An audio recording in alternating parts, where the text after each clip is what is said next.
இன்று காலை வந்து திமுக தலைவர் திரு ஸ்டாலின் அவர்கள் வந்து ஒரு அறிக்கை வெளியிட்டிருக்கார். அதாவது 3,70,000 கம்ப்ளைண்ட் வந்திருக்கு. அந்த கம்ப்ளைண்ட் வந்து நிறைய பேருக்கு பில்லு வந்து அதிகமாக வந்திருக்கு. 3,70,000 கம்ப்ளைண்ட் வந்திருக்கு. அதன் அடிப்படையில் நடவடிக்கை எடுத்துருக்கோம். ஒரு தவறான வாட்ஸ்அப்பில் வந்த ஏதோ தகவலை நம்பி அவர் சொல்லியிருக்கிறாரு. ஸோ இது நிறைய பேர் ஒரு சில சமூக வலைதளங்களில் பில்லு ஹைக்கு நிறைய பேருக்கு அதிகமாக வந்திருக்குன்னு நிறைய இடத்துல வந்தது. அதன் அடிப்படையில் ரொட்டீன் செக்அப் தான் இப்போ நடந்துட்டு இருக்கு. இந்த வருஷமும் கடந்த வருஷம் இதே டைம்ல எவ்வளவு தூரம் வந்து 2 மடங்கு 3 மடங்காக பில்கள் எவ்வளவு பேருக்கு வந்திருக்கு. ஏன்னா சம்மர் சீசன்ல எல்லாரும் ஏசி யூஸ் பண்ணுவாங்க, அந்த மாதிரி இருக்கும். 2 மடங்கு 3 மடங்கு எவ்வளவு பில் வந்திருக்குன்னு சொல்லி ஒரு அசஸ்மெண்ட் பண்ணதுல கடந்த வருஷம் வந்து 11,50,000 பேருக்கு வந்து 3 மடங்குக்கு மேல பில் வந்திருக்கு போன கடந்த வருடம். இந்த வருடம் வந்து 9,60,000 பேர்கிட்ட தான் அந்த மாதிரியான ஹைப் வந்திருக்கு. ஸோ ரேஷியோ பார்க்குற போன வருஷத்தை விட இந்த வருஷம் கம்மியாக தான் 2 லட்சம் பேருக்கு கம்மியாக தான் வந்து 2-3 மடங்கு மேலே வந்திருக்கு. அதுலேயும் ஒரு சில பேருக்கு ரொட்டீன் செக்அப், ஏன்னா அசஸ்மெண்ட் சரியா இருக்கா என்னன்னு சொல்லுங்க, ரொட்டீன் செக்அப் தான் பண்ணிட்டு இருக்கு. இவ்வளவு கம்ப்ளைண்ட்லாம் எங்கேயும் வரல, ரொட்டீன் செக்அப் வந்துட்டு இருக்கு. யாரெல்லாம் அதை ரைஸ் பண்ணிருக்காங்களோ அதெல்லாம் பண்ணிட்டு இருக்கோம். அசஸ்மெண்ட் எல்லாம் ஏடி லெவல் ஏஇ லெவலில் ஒரு ரொட்டீன் செக்அப் தான் பண்ணிட்டு இருக்கு. மக்களை குழப்புற விதமாக அந்த அறிக்கையை இன்னைக்கு காலையில் விட்டுருக்காரு. அதாவது அது வரைக்கும் வந்து யாரும் பணம் கட்டுறதுக்குல இருந்து விலக்கு வேணும் அப்படிலாம் கேட்டிருக்காரு. அந்த மாதிரி எந்த கம்ப்ளைண்ட் 3,70,000 கம்ப்ளைண்ட்லாம் வரல. இது வந்து இங்க இருக்கிற இபில இருந்து செய்யப்படுற ரொட்டீன் ஒரு செக்அப் தான். அந்த செக்அப்ல நேத்து இருந்து அவங்க செக்அப் பண்ணிட்டு இருக்காங்க, ஃபுல்லா செக்அப் பண்ணிட்டு இருக்காங்க. எவ்வளவு தூரம் என்ன இருக்கு அப்படின்னு ரொட்டீனா தான் நடந்துட்டு இருக்கு. எங்கெங்கெல்லாம் இது இருக்கோ அதெல்லாம் வேலிடேட் பண்றது ரொட்டீன் செக்அப் தான். ஸோ மக்களை தேவையில்லாமல் திரு ஸ்டாலின் அவர்கள் வந்து யாரோ வாட்ஸ்அப்ல கொடுக்கறத வச்சு தேவையில்லாமல் குழப்ப வேணான்றது தான் சொல்லி.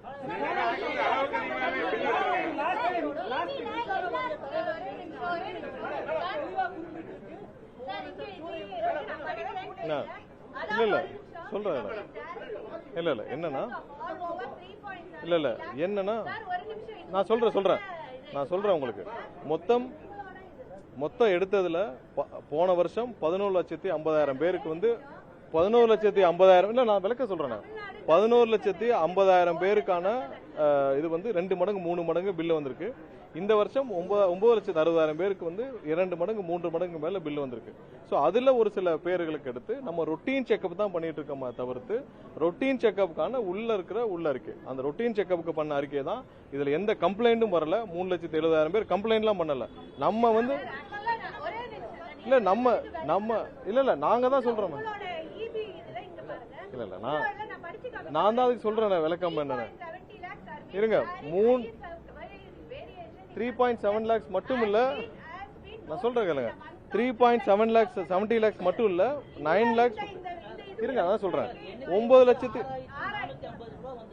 இல்ல 9 லட்சத்து சொல்ற கேளுங்க. 9,50,000 பேருக்கு வந்து இது மாதிரியான 3 மடங்கு வந்திருக்கு. அது போன வருஷத்தை விட 2 லட்சம் கம்மி. அதுல 3,70,000 பேருக்கு நம்ம வந்து இப்ப ரொட்டீன் செக்அப் நம்ம பண்ணிட்டு இருக்கோம்.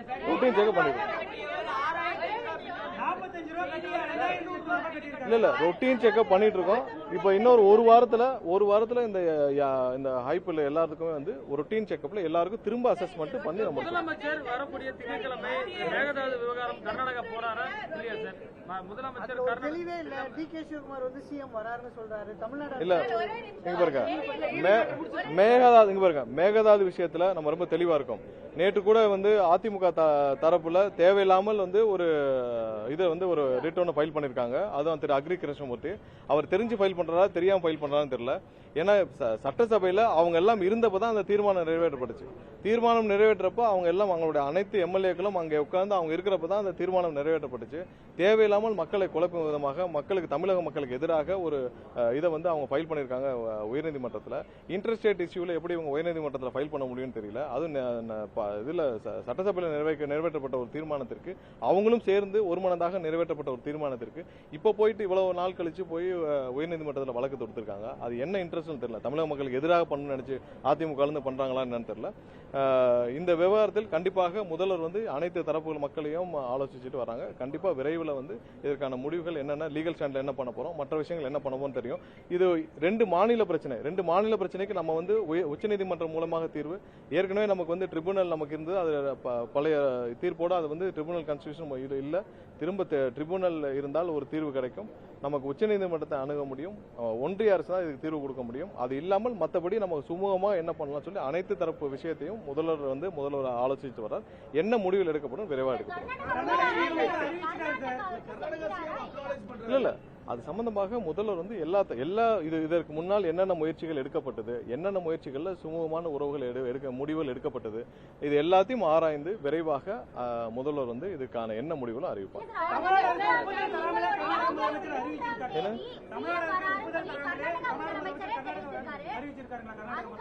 இல்ல ஆய்வுகள் எல்லா தரப்புலையும் நடக்கப்பட்டது. எல்லா தரப்புலையும் ஆய்வுகள் என்னென்ன செய்யலாம், எப்படி செய்யலாம், இப்போ இதுல சம்பந்தப்பட்ட வல்லுநர்கள், லீகல் எக்ஸ்பர்ட்ஸ் எல்லாத்தையும் பேசுறாங்க. என்ன பண்ணலாம், இதுக்கு முன்னாடி என்ன முடிவுகள் எடுக்கப்பட்டுச்சு, 20 வருடங்களுக்கு முன்னாடி என்ன எடுக்கப்பட்டுச்சு, 1980 என்ன மாதிரி முடிவுகள் எடுக்கப்பட்டுச்சு, எல்லாத்தையும் ஆய்வு செஞ்சு அந்த வர்ற டிஸ்கஷன்ஸ் தான். பட் இது வரைக்கும் காவிரி மேலாண்மை வந்து தண்ணி திறந்து சொல்லி திறந்து வராங்களா இல்லையா? இல்ல ஆணையத்திலிருந்து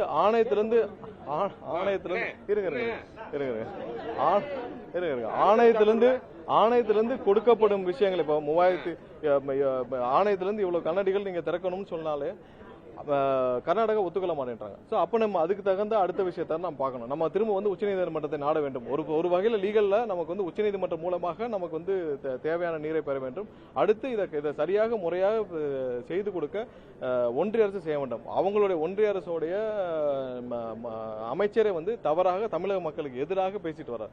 அவருக்கே வந்து கடைசியாக இறுதி தீர்ப்பு உச்சநீதிமன்றத்தில் இறுதி தீர்ப்புல கீழ்மலை மாநிலங்களுக்கு நீங்க அவங்களை கேட்காமல் ஒரு சின்ன ஒரு 0.01 TMC கூட வெளியில போகக்கூடாது. ஸோ அதையே புரியாமல் வந்து பாஜகவுடைய அமைச்சரே பேசிட்டு வராரு. அவரே தமிழக மக்களுக்கு எதிராக பேசிட்டு வராரு. அதை கூட கண்டிக்கிறதுக்கு இங்க யாருக்குமே உரிமை இல்லை. யாருமே வந்து இங்க இருக்க எதிர்கட்சிகளோ யாரும் வந்து அதை கூட கண்டிக்க மாட்டேங்கிறாங்க. இங்க இருக்க பாரதிய ஜனதா கட்சியும் கண்டிக்க மாட்டேங்குது, வேற யாரும் கண்டிக்க மாட்டேங்கிறாங்க. கண்டிப்பா இது வந்து லீகலா நம்ம வந்து உச்சநீதிமன்றத்தில் தேவையான அளவுக்கு நம்ம என்ன பண்ணணுமோ நம்ம செய்வோம். சீக்கிரம் முதல்வர் அலுவலகத்தில் சொல்லியிருக்காங்க. அவங்க வந்து கர்நாடக அரசு திறக்கிற மாதிரி தெரியல. நீங்க என்ன சட்ட நடவடிக்கை எடுக்க போறீங்க, அது குறித்து இன்னும் ஒரு சில நாட்கள்ல அதுக்கான அறிவிப்புகள் வரும். இல்ல ஒவ்வொரு முறையுமே அவங்க அதான் பண்றாங்க. இதுக்கு என்ன தெளிவான இப்ப இல்ல எப்பயுமே இங்க பாருங்க, கர்நாடகா ஒரு அரசியலே வந்து காவேரி விஷயத்தை வச்சுதான் அவங்களுடைய அரசியலை பண்ணிட்டு இருக்காங்க. இப்ப இல்ல எப்பயுமே அப்படிதான். 30-40 வருஷமா 100 வருஷமா அவங்க கர்நாடகாவோட அரசியலே நம்மளுக்கு வந்து தண்ணீர் கொடுக்க மாட்டோம்ன்ற ஸ்டாண்ட்ல தான் அவங்களுடைய மொத்த அரசியலும் அடங்கியிருக்கு. இது அரசியலாக பார்க்காமல் தமிழக விவசாயிகளும் பார்க்க வேண்டியதான் நம்மளுடைய எண்ணம். அதுல லீகல்ல நம்ம சுப்ரீம் கோர்ட் மூலமாக நம்ம தீர்ப்பு வாங்க, இது நம்ம சரியான முறையில் நம்ம முறையிட்டு தேவையான தீர்ப்புகளை பண்ணணும்.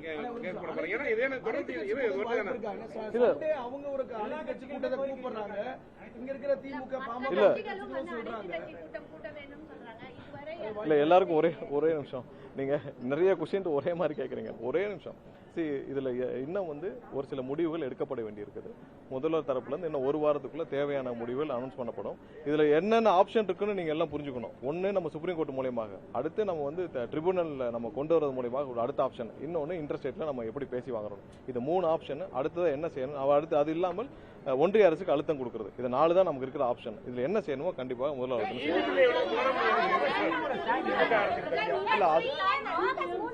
இல்ல அது மாதிரியான எந்த முடிவும் இது வரைக்கும் இல்லை. அது மாதிரி எந்த முடிவும் இது வரைக்கும் ஒண்ணு இல்ல. இல்ல ஒரே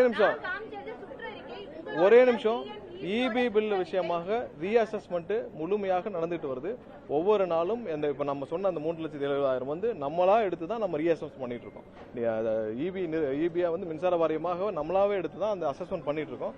விரைவாக இது முடிஞ்ச பிறகு ஒவ்வொரு நாளும் எவ்வளவு தூரம் அவர் சொன்ன விஷயம் அவர் சொன்ன விஷயம் இருங்க நான் சொல்றேன் இல்ல நான் இதை முடிச்சுக்கலாம். அதாவது என்னன்னா இவர் எதிர்கட்சி தலைவர் திரு ஸ்டாலின் அவர்கள் சொன்னது என்னன்னா 3,70,000 கம்ப்ளைண்ட் வந்திருக்காங்க. அவ்வளவு கம்ப்ளைண்ட் வரல, நம்மள தான் அசஸ்மெண்ட் பண்ணிட்டு இருக்கோம். அசஸ்மெண்ட் பண்ணி முடிச்ச பிறகு கண்டிப்பாக அது ஒவ்வொரு நாளும் அதுக்கான எவ்வளவு நம்ம பண்ணிருக்கோம், எவ்வளவு எரர் இருக்குன்னு நம்ம வந்து வெளியிட போறோம்.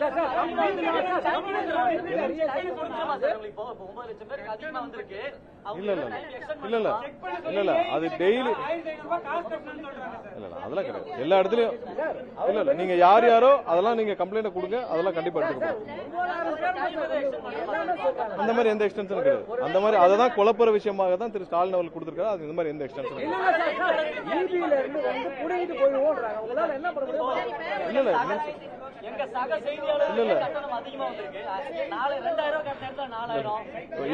இருங்க ஒரே செகண்ட் இருங்க. நான் திரும்ப தெளிவா சொல்லிக்கிறேன். நீங்க எல்லாருக்கும் வந்து கொஞ்சம் புரியுற மாதிரி சொல்லிக்கிறேன்.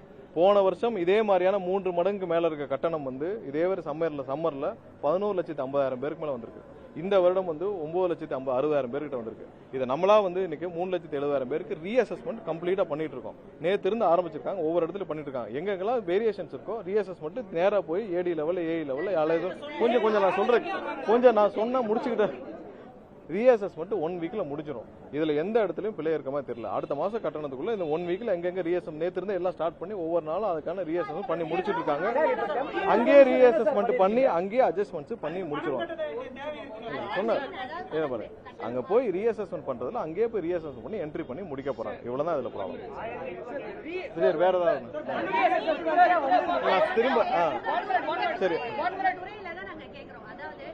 இப்ப நான் சொன்னதுல எல்லாருக்கும் புரிஞ்சதுல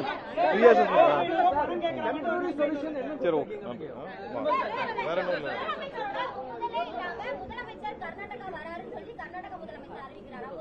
இல்ல முதலமைச்சருடைய டிராவல் சம்பந்தமா ஏதாவது ஒரு திட்டமிட்ட ஏதாவது டிராவல் இருந்துச்சுன்னா கண்டிப்பா முதல்வரத்துல இருந்து அது சம்பந்தமாக கண்டிப்பா அறிவிப்பாங்க. இதுவரை இல்ல அது மாதிரி ஏதாவது டிராவல் இருந்தால் விரைவாக அறிவிக்கப்படும்.